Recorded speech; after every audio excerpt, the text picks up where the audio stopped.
अस्सलाम वालेकुम नाज़रीन, प्रोग्राम है पिंडीवाल और मैं हूं आपका मेज़बान मोहम्मद वसीम जंजुआ। नाज़रीन, आज के प्रोग्राम में हमारे मेहमान हैं साबिक चेयरमैन यूनियन कौंसिल 79 के मोहम्मद ताज अब्बासी साहब।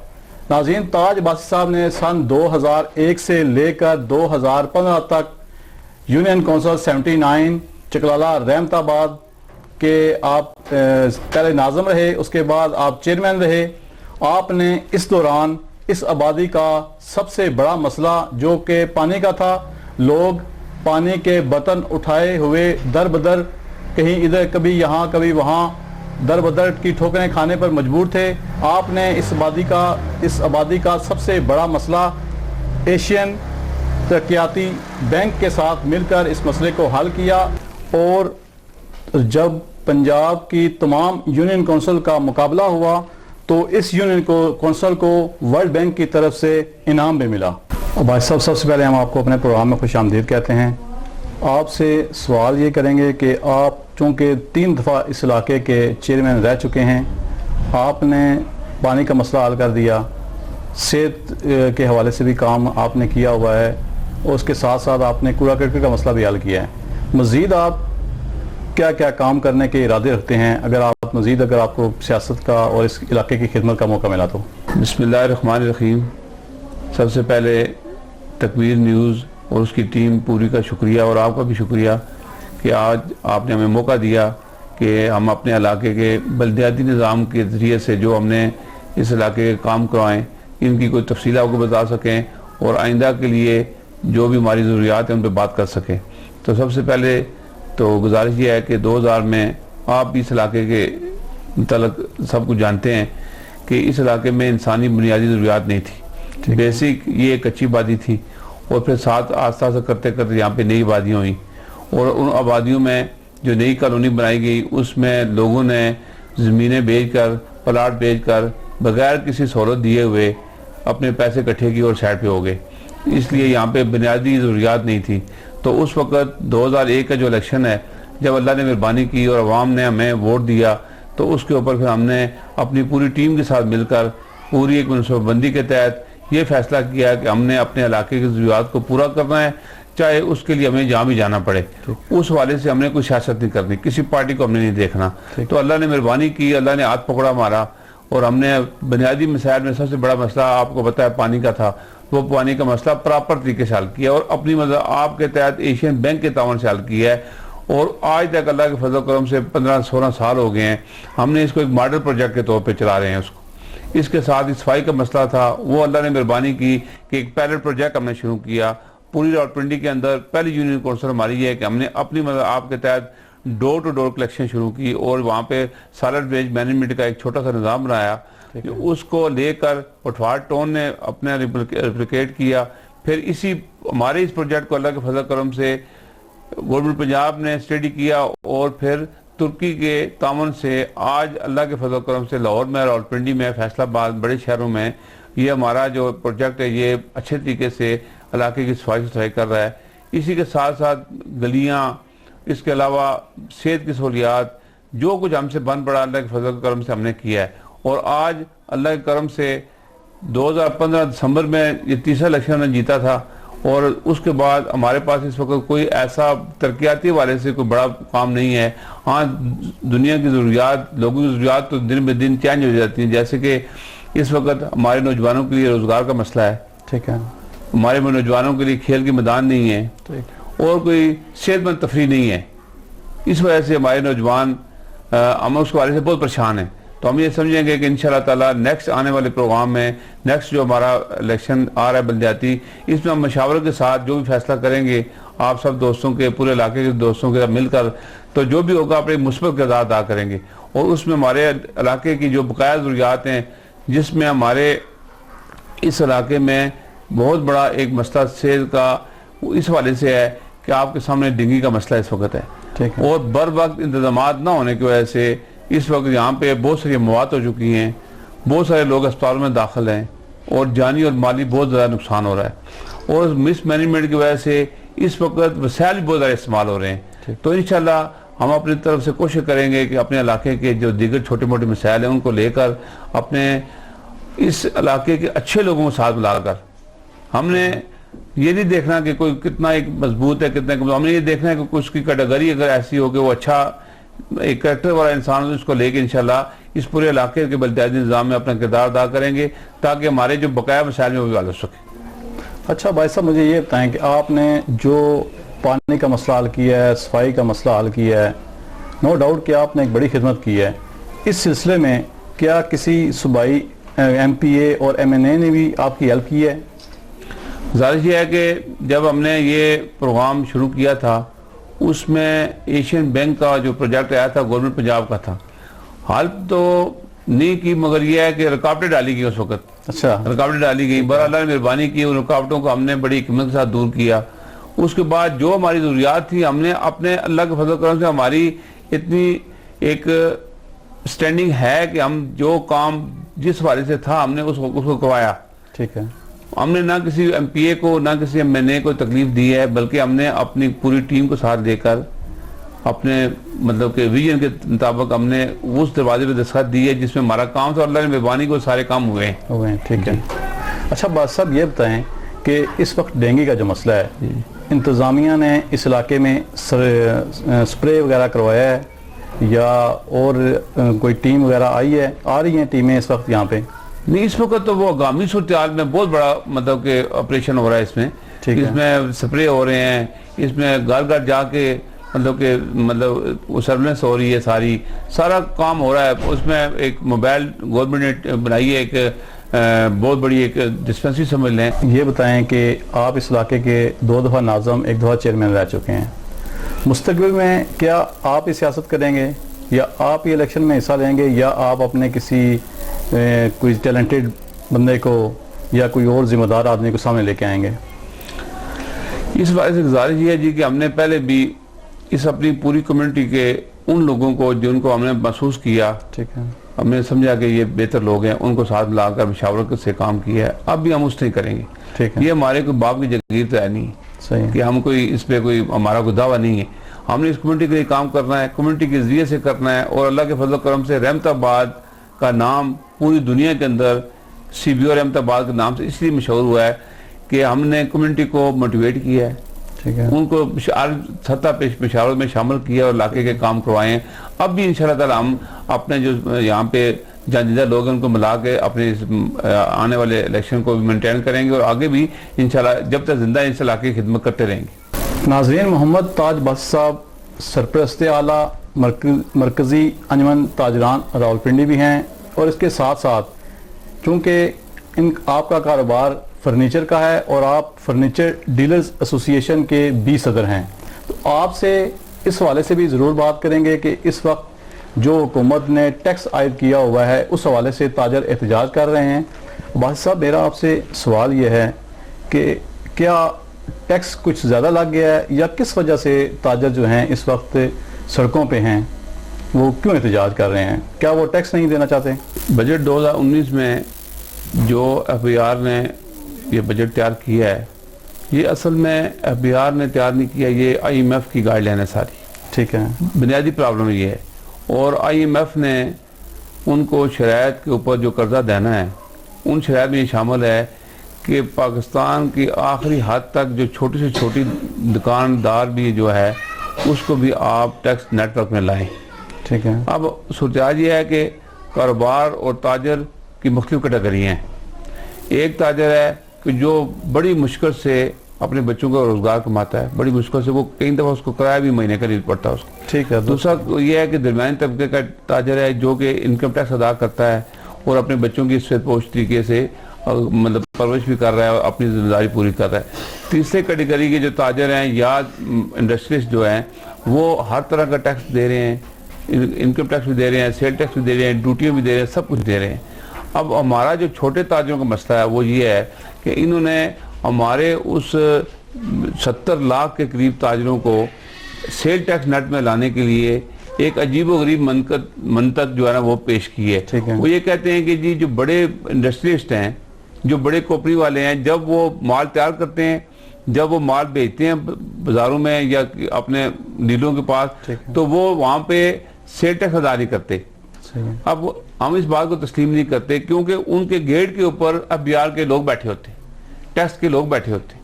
अगर वो टैक्स पूरा पेड नहीं करते तो वो कसूर एफबीआर के मुलाजमीन का है, एफबीआर का है और हुकूमत का कसूर है।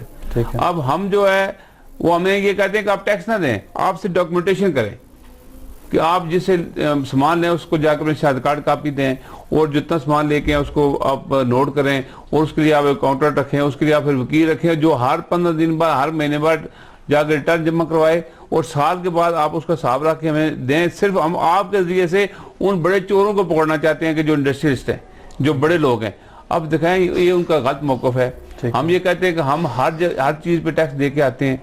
अब मैं एक फर्नीचर के शोबे से मसले को मैं आपको मिसाल देकर समझाना चाहता हूँ। वो ये है कि मेरे पास एक गरीब आदमी आता है अपनी बच्ची की जेज की जरूरत पूरी करने के लिए, वो मुझे कहता है बड़े मुश्किल से रोला डाल डाल के 1 लाख रुपए का वो जेज मुझसे लेता है। ठीक है, आज का 1 लाख का मिलता कुछ नहीं है, ठीक, मगर 1 लाख की मिसाल देता हूँ।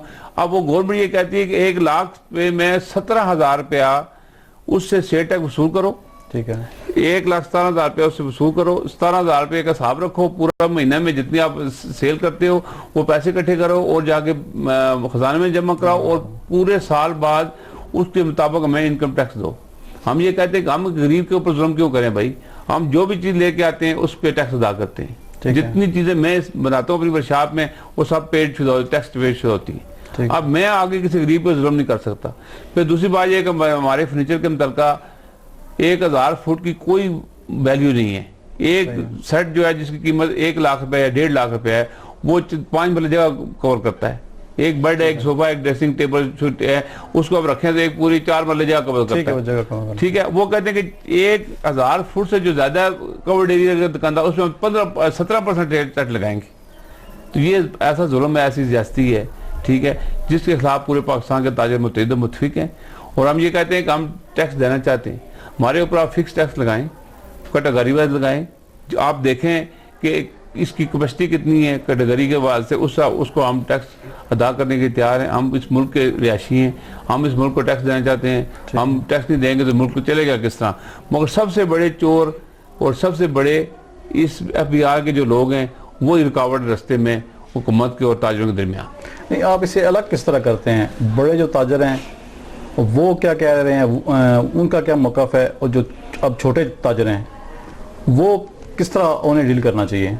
देखें, बड़े ताजर तो वो जो इंडस्ट्रियलिस्ट हैं, ठीक है जी, जो बड़े होलसेलर डीलर जिनके करोड़ों अरबों रुपए कारोबार हैं। ठीक है, मैं छोटा ताजर हूँ, मेरी दुकान है कुली रोड पे, मैं 10-15 लाख 20 लाख रुपए कारोबार कर रहा हूँ। ठीक है जी, मैं उसमें किराया भी देता हूँ, बिजली के बिल में देता हूँ, उसमें मैं टैक्स देता हूँ। ठीक है, जो मुलाजिम वगैरह रखे हैं हर चीज देते हैं। और आखिर में जितना मेरे घर का खर्चा है मैं उस हिसाब से अपने बड़ी मुश्किल से वक्त गुजार रहा हूँ।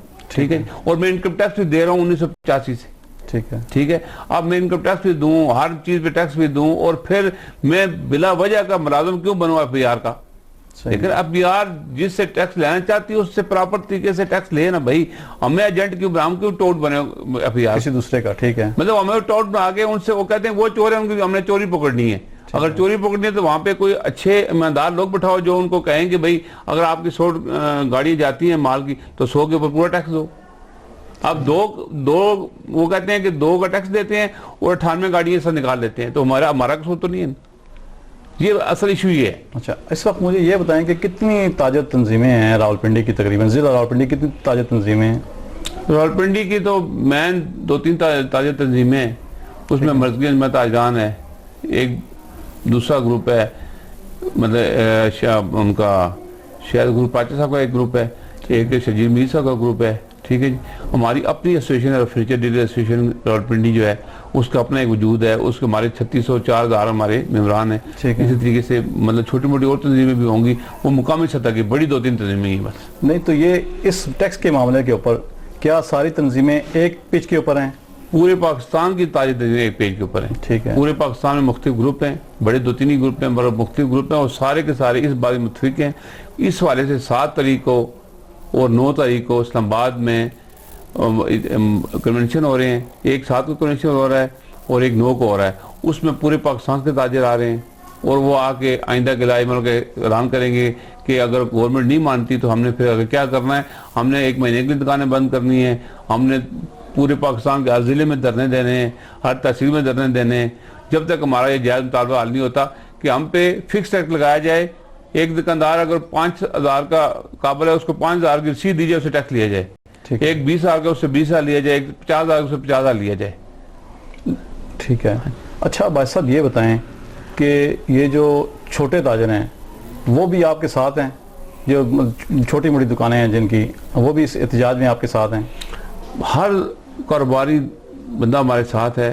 एक छोटा किराना स्टोर से लेके तो होलसेल डीलर, जो जिस कैटेगरी भी है, जो छोटे तक आपने आपको कारोबारी कहते हो, सब हमारे साथ है। अच्छा आप ये बताएं कि जो आप कन्वेंशन वगैरह कर रहे हैं, लेकिन आपके पीछे मुज़ाकरात भी हुए हैं, तो उनका क्या मौक़िफ़ है, वो क्या कहना चाह रहे हैं? ये जो मुज़ाकरात की आपकी थोड़ी सी रही है, पीछे बातचीत रही है, उसमें क्या फाइनल हुआ?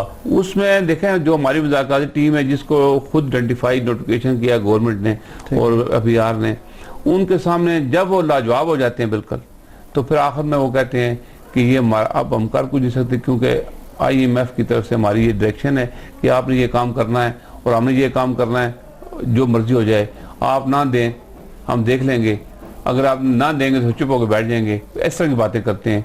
मतलब हमारी टीम जो उनकी खुद मतलब कि नोटिफिकेशन वाली टीम है, उसके सामने बेबस हो गए हैं वो। इसीलिए फिर मजबूरन उसी टीम ने, हमारी जो क़यादत है बड़ी, उन्होंने ये कहा है कि हम कन्वेंशन करके आइंदा का राय अमल तैयार करते हैं। इस वाले से रावलपिंडी चैम्बर ऑफ कॉमर्स, पूरे पाकिस्तान की जितनी चैम्बर ऑफ कॉमर्स हैं, एक हद तक हमारे मौक़िफ़ के साथ वो मुतफिक हैं। ठीक है। वो भी कल उनका वज़ीर-ए-आज़म पाकिस्तान के साथ जो मुज़ाकरात हुए हैं, रावलपिंडी चैम्बर ऑफ कॉमर्स के प्रेसिडेंट हैं, हमारे ग्रुप लीडर हैं, बाकी दीगर जो, उन लोगों ने भी ये कहा कि छोटे ताजरों के मसाइल भी हल करें।